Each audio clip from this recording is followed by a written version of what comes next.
sudah dengar gaduh udah kan. Terus saya lanjut aja sholat kan. Salam sholat lagi lagi berdiri rakaat terakhir. Saya dengar gaduh berdiri gitu kan. Tapi suara rubuh itu sudah dengar gaduh udah kan. Terus saya lanjut aja sholat kan. Assalamualaikum. Saya datang. Oke, assalamualaikum warahmatullahi wabarakatuh. Alhamdulillahirrahmanirrahim. Wassalatu wassalamu ala nabiyina Muhammadin wa ala alihi washabbihi ajmain. Teman-teman semuanya, tadi di video di depan tadi kita saksikan detik-detik kematian atau meninggalnya Ustadz Insan Mokobinta ya, seorang kristolog ya, seorang ustadz yang pakar di bidang kristologi, dan beliau juga dulunya seorang non muslim, dan beliau selama ini sangat getol untuk membela akidah Islam ketika berhadapan dengan para debater dari kalangan Kristen, terutama Kristen baik Katolik terutama ataupun Protestan begitu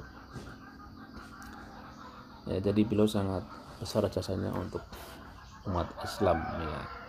Beliau mungkin bisa dikatakan sebagai seorang mujahid ya, mujahid dalam bidang akidah, karena beliau berperang berjuang secara ilmiah, secara keilmuan menghadapi serangan-serangan kepada akidah Islam ya. Dan juga beliau mengkampanyekan ataupun ya mendakwahkan akidah tauhid kepada banyak orang, dan beliau juga sudah mengislamkan begitu banyak orang ya. Jadi sekali lagi saya katakan pastilah beliau jasanya sangat besar di sisi Allah Subhanahu wa taala.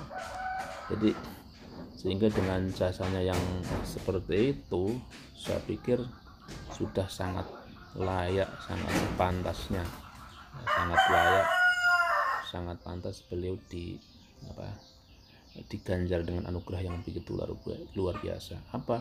Yaitu beliau ya meninggal ataupun mati, menjemput kematian dengan cara yang sangat indah, yaitu beliau dalam keadaan bersujud ataupun dalam keadaan menyembah kepada Allah Subhanahu wa taala ya. Dia sudah dalam posisi sedang tahiyat atau tasyahud akhir begitu kan. Berarti kan dia sudah hampir menyelesaikan ibadah sholatnya. Dia sudah sujud, sudah ruku, dan terakhir dia sudah duduk tahiyat. Berarti kan sudah melaksanakan semua urutan-urutan beribadah pada hari itu ya. Pertama memang beliau dalam keadaan sholat sunnah ya. Dan ketika meninggal beliau sedang tahiyat dan dalam posisi tangannya menunjuk begitu, menunjuk mengacungkan dengan keras ke depan, yang itu dalam posisi itu beliau pasti sedang posisi mengucapkan kalimat tauhid. Nah ini sebagai jaminan bahwa beliau pasti adalah husnul khotimah ya toh. Makanya ini saya baca sedikit ya hadisnya ataupun tema yang saya baca begini dari said.net ya. Alamatu husnul khotimah, ciri-ciri orang yang meninggal secara husnul khotimah. Ini kita baca ya. Alamatu husnul khotimah, ciri-ciri orang meninggal husnul khotimah. Ini kita baca satu saja. Al-ula yang pertama yaitu anadaqu bisyahadati indal maut, ketika mati dia mengucapkan syahadat ya toh. Dan kita lihat Ustadz Mokobinta mengucapkan itu ketika menjemput maut. Bukan hanya itu, bahkan beliau mengucapkannya ketika sedang sholat. Jadi sedang dalam posisi berhadapan dengan Allah Subhanahu wa taala. Karena mungkin ada orang yang tidak sedang sholat, dia mengucapkan syahadat dan dia meninggal. Tapi ini lebih hebat lagi, lebih tinggi lagi levelnya. Beliau sedang sholat dan sedang tahiyat akhir, dan ketika itu beliau mengucapkan syahadat begitu ya. Kemudian beliau meninggal. An Muadz bin Jabal radhiyallahu anhu, dari Muadz bin Jabal radhiyallahu anhu, qala, berkata Muadz, qala Rasulullah SAW, Rasul SAW bersabda, mangkana, siapa yang ada akhiru kalamihi, akhir dari ucapannya, siapa yang adalah akhir dari ucapannya, apa itu? La ilaha illallah, tiada Tuhan selain Allah, dakhala jannah, dia pasti masuk surga. Ya. Jadi man di sini man syarat, ya, syarat jika maka. Dakhala ini menjadi jawabus syarat. Jadi jika dia mengucapkan la ilaha illallah di akhir ucapannya, dakhala jannah, dia pasti masuk surga, begitu kan. Jadi jaminan pasti beliau Ustaz mau kita masuk surga. Allahumma amin, begitu. Gitu. Begitu. Beliau mengucapkannya sendiri. Waqala Nabi sallallahu alaihi wasallam, ini tadi dari Abu Dawud ya.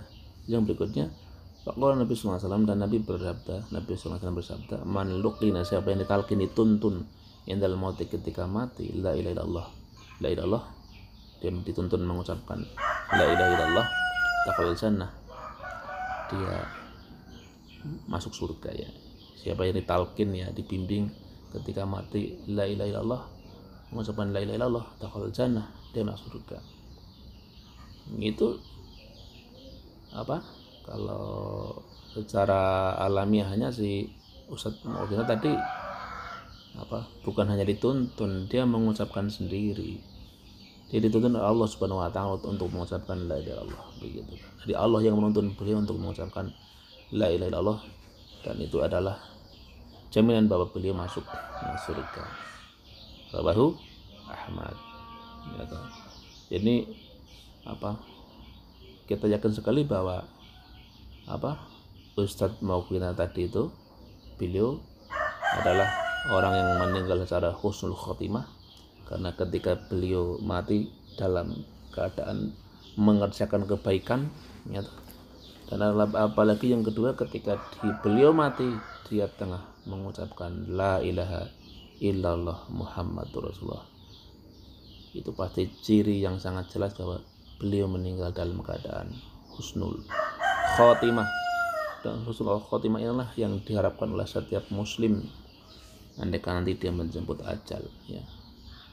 Dan seperti Ustadz Maulana inilah dia menjemput ajal mengucapkan la ilaha illallah, ya.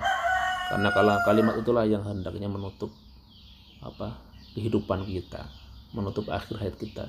Jadi jangan alergi dengan la ilaha illallah, begitu. Seperti yang kebanyakan sekarang sedang terjadi, orang-orang kok alergi sekali dengan apa? Tulisan la ilaha illallah di sebuah apa itu kain ataupun sebuah kertas, begitu. Aneh toh. Padahal dengan kata itulah kita akan apa itu harusnya menutup akhir hidup kita, begitu. Demikian reaksi saya, video reaksi saya untuk video yang tadi saya tayangkan depan tentang kematian Ustadz Maulana. Semoga apa kita bisa mengikuti cara-cara beliau untuk selalu tegar dan apa tegas serta istiqomah dalam berdakwah, apa mengajak umat untuk mengikuti kebenaran, untuk mengikuti as-siratal mustaqim, ya, dan kita mendapatkan anugerah yang sama dengan yang diperoleh oleh Ustadz Maulana. Semoga beliau tenang di sisi Allah SWT, mendapatkan ganjaran yang setimpal, diampuni segala dosa-dosanya, dan kita apa umat Islam akan meneruskan apa ya perjuangan beliau untuk berdakwah apa tentang agama Islam ini kepada umat dan kepada masyarakat secara lebih luas. Assalamualaikum warahmatullahi wabarakatuh.